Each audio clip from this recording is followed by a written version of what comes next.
Hi, everyone. I'm Paola Stein. I'm a professor of mathematics education and also the dean in the College of Education here at North Carolina State University. And it's my pleasure to be part of this symposium today. So I want to start by actually thanking my colleagues for inviting me and to be part of this group. This was a really interesting set of papers, and I appreciate the opportunity to react to your ideas and your projects. So in my comments, I want to focus a little bit on this idea of then and now. I was very intrigued by the title of the symposium, right? What do we think about the impact of professional development maybe 20 years ago, and what do we know now? So I want to start by making a pretty bold statement, and here it is. We know how to design professional development programs that show effects on mathematics teachers. I think we have to be very upfront and very direct in saying that in the mathematics teacher education research community, we have gathered a lot of knowledge on how to design professional development that can impact teachers, and support teacher learning, support teacher change. Over the past 20 years, we have made significant progress in understanding features of the design of the professional development, feature of the content that's supportive for teachers, the kind of activities that help teacher learn, and also the kind of tools that we can use in supporting teacher learning. And we have developed a plethora of such tools, right? Video clips, cases, student work, math tests, lesson plans, learning trajectories are all tools that we can use in activities that support teachers as learners and focusing on the content that we want teachers to learn. So I think we need to really be out there saying that if we look at then and now, we know how to do this.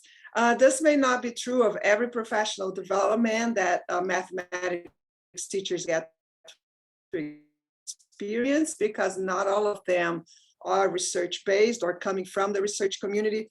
But I would say that, in our community, I think we need to just say it. We know how to do this, right?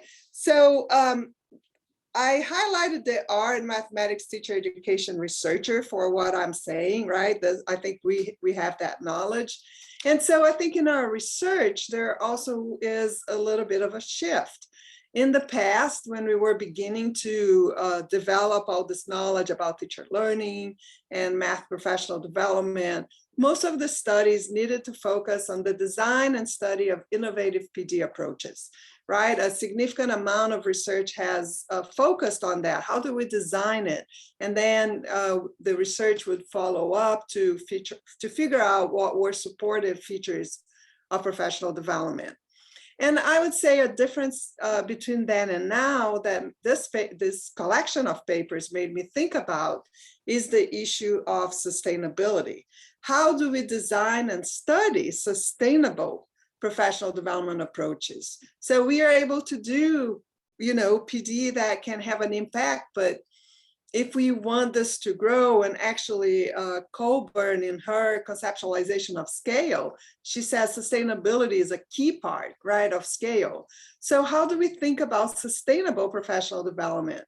And this collection of paper made me think that sustainability can come in different forms, right? Sustainability, for example, requires that we address the kinds of students who are in our classrooms now and who will continue to be in our classrooms. We know schools will be more and more diverse.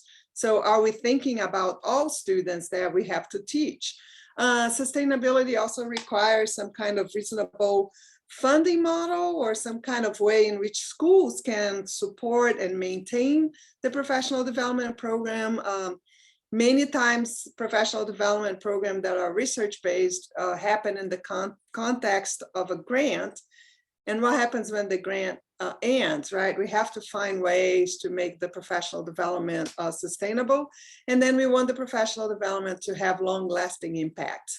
And so these are some of the ideas I think are really important for us now that the papers in this particular symposium address.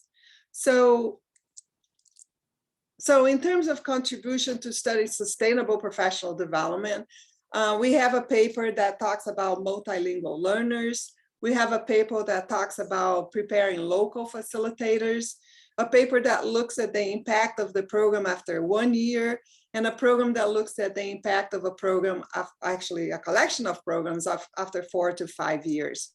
So let me briefly talk a little bit about each paper and then share a few more ideas about sustainability.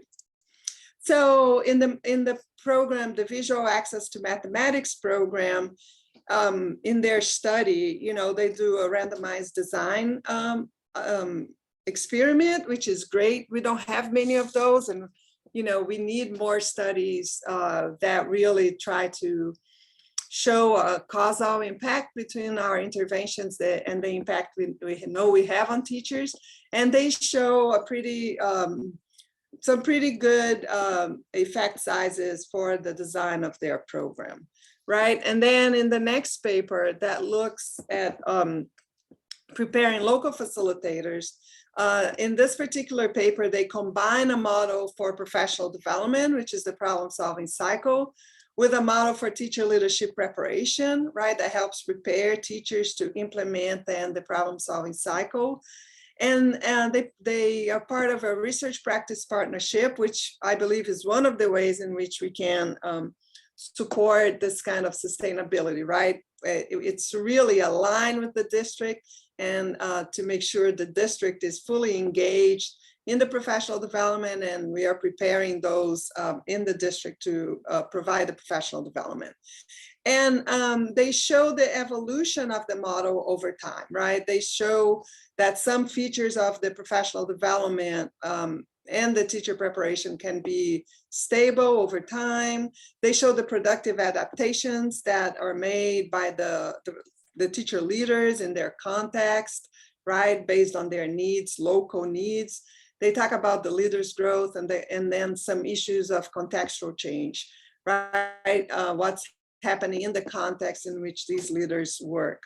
I recently had an interesting discussion about this issue of, what's the role of math teacher education researchers with a colleague who was disappointed with the shift of us at the university level, for example, no longer being the professional development providers. She thought she felt like part of her identity was being questioned, since the districts sometimes don't need professional development providers anymore because they have their own. And I actually think that's exactly the way we want to go. And as researchers, we keep researching now the development of the local level leadership to contribute to this issue of sustainability.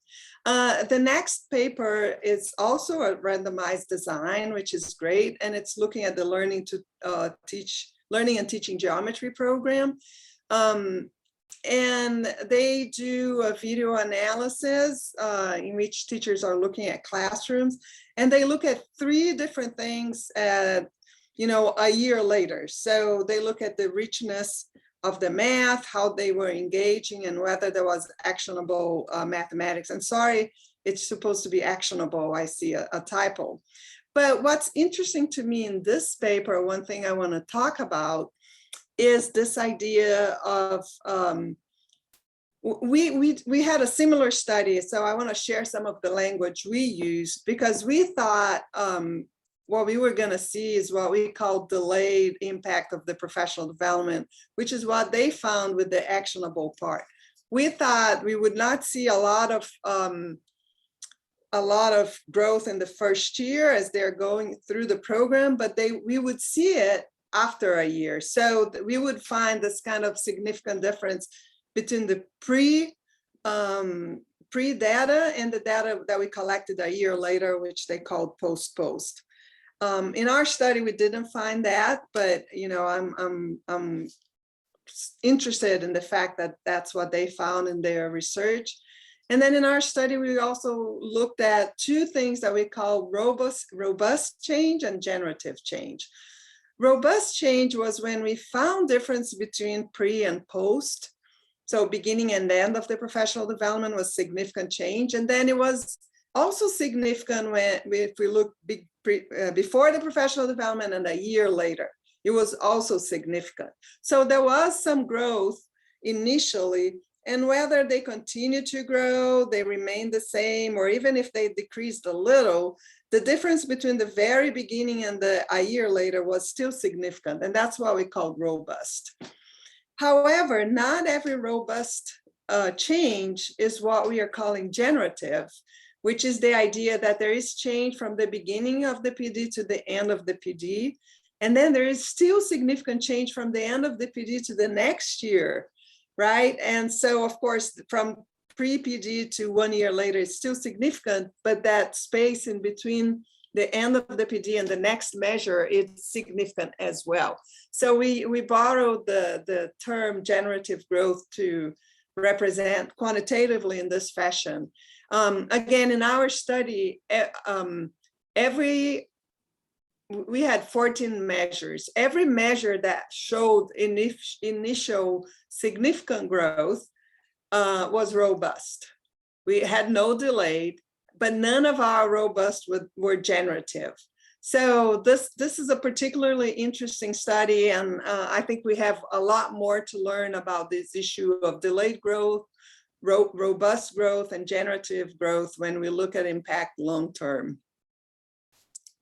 And then the next study, actually fascinating as well, looks across all the 3 professional development that I just mentioned and look at teachers 4 to 5 years later, right? And they're trying to get a much more nuanced understanding of the long-term learning that these teachers have had. These are qualitative case studies. And I love the idea of talking about the evolution of practice. Practice is never static, practice change, but how is it that we can continue to connect that to the professional development that we are interested in, right? For example, in one study we did, what we found was that one part of our professional development was really focused on collective planning. And when we came back a year later, teachers were still planning collectively. That had become really a part of their practice. In this particular study, they also talk about, other PDs that teachers are either expected or choose to participate, and how those can connect to the original professional development that we are studying. So this is really complex and something I think we are going to have to think a lot more about, right? What happens when you come back 4 or 5 years later? They may not be using perhaps strategies or vocabulary, but are there certain things that you can say, hey, this is something they learned in RPD that has remained, right? And I think that would be, we have a lot to learn on how to think about that, and also how to think about, if we are going to go that kind of long-term studies, the ripple effect, right? 5 years later, has it grown to impact other teachers? So that maybe the teachers we originally worked with are doing something else, but there are other teachers and more teachers in the school now using some of the ideas that perhaps were learned in the professional development. So this is a fascinating study. I think we have a lot, to conceptualize in terms of what do we want to see, right? When you come back 4 or 5 years later, what do you want to see? And if we think that growth is generative, we want to see even more, perhaps, than where they started or where they were when the professional development ended. So if I just come back to think about this idea again of then and now, right? I think, what is then? I think then we can say that when Hilda wrote her paper about the 3 phases of research on PD, and she talked about phase 1, phase 2, phase 3, that's when we were beginning to conceptualize the field. And, phase 1 was studying 1 PD, phase 2 was kind of taking that PD to research on that PD to scale in a way, being able to do that PD in many places and understanding that. And then phase 3 was comparing across PDs.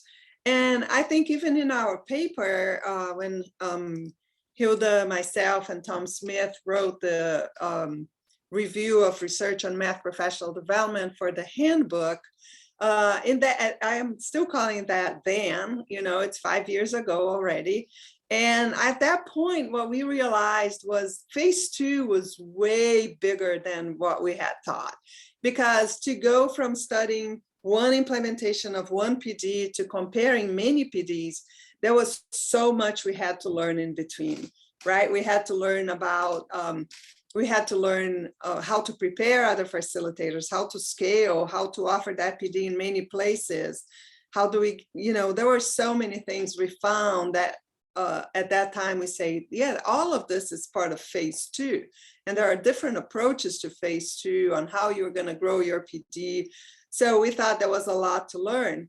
And I think what the papers that we have today are adding to this contribution is adding one more piece to phase 2, which we already thought was pretty a complex phase, but also adding then, I would say, what I'm calling sustainability, right? When we are on phase 2, not only we want to grow the PD, but we want to grow a PD that's meaningful, that it's sustainable.